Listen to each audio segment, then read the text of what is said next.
Iran's streets are ablaze as it foments more trouble abroad. The protest movement sweeping Iran is shaking the legitimacy of the Islamic theocracy, which has responded with deadly force. At the same time, Iran's provision to Russia of drones and manufacturing capability for building them, for use against Ukraine, poses a stiff new challenge for the United States and its allies. The combination of events is clouding prospects for negotiations to put a brake on Iran's nuclear ambitions. In 2009, Iran was rocked by protests in support of opposition candidates after incumbent President Mahmoud Ahmadinejad declared victory. Thousands were arrested and, by some estimates, 72 were killed in what would become known as the Green Movement, named for the color of the reformist campaign and seen as a symbol of hope. Another bloody protest erupted over fuel prices in 2019, during which an estimated 1,500 people were killed. But the current protests, sparked by the September death in custody of Mahsa Amini, a 22-year-old woman detained by morality police for not wearing her hijab properly, are far different than what's gone before.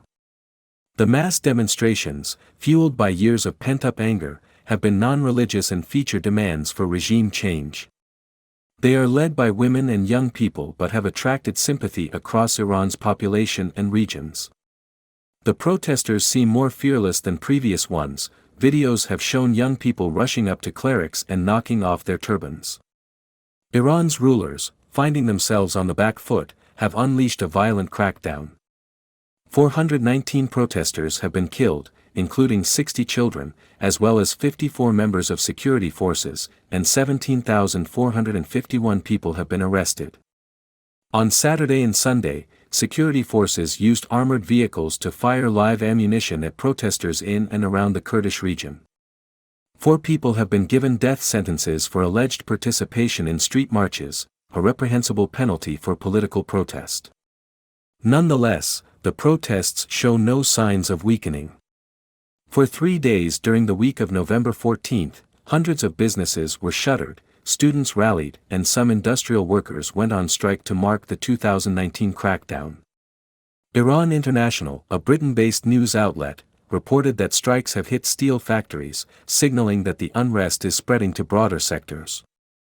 Meanwhile, in brazen defiance of the West, Iran also has provided hundreds of Shahid-136 drones to Russia for use against Ukraine, and the Post reports that Iran and Russia have made a deal to begin manufacturing hundreds of drones on Russian soil. The flying, unmanned bombs have been launched at electric and water infrastructure.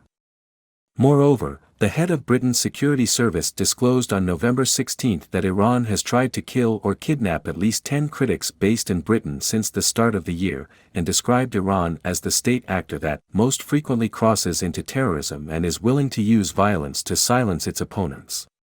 This coalescence of domestic upheaval and aggressiveness abroad has seriously clouded prospects for reviving the Iran nuclear deal, signed during Barack Obama's administration in 2015 but which President Donald Trump walked away from in 2018. Since then, Iran has ratcheted up its stockpile of enriched uranium close to what would be needed for a bomb. We have long felt that the agreement to restrain Iran's nuclear effort was too important to be derailed because of other conflicts with Tehran. But it is now becoming quite clear that resumption of the talks cannot proceed with an Iranian leadership that is crushing its own people at home and helping Russia destroy Ukraine. The turmoil created by these other events is making the prospects for negotiation that could stop Iran's nuclear ambitions ever more remote.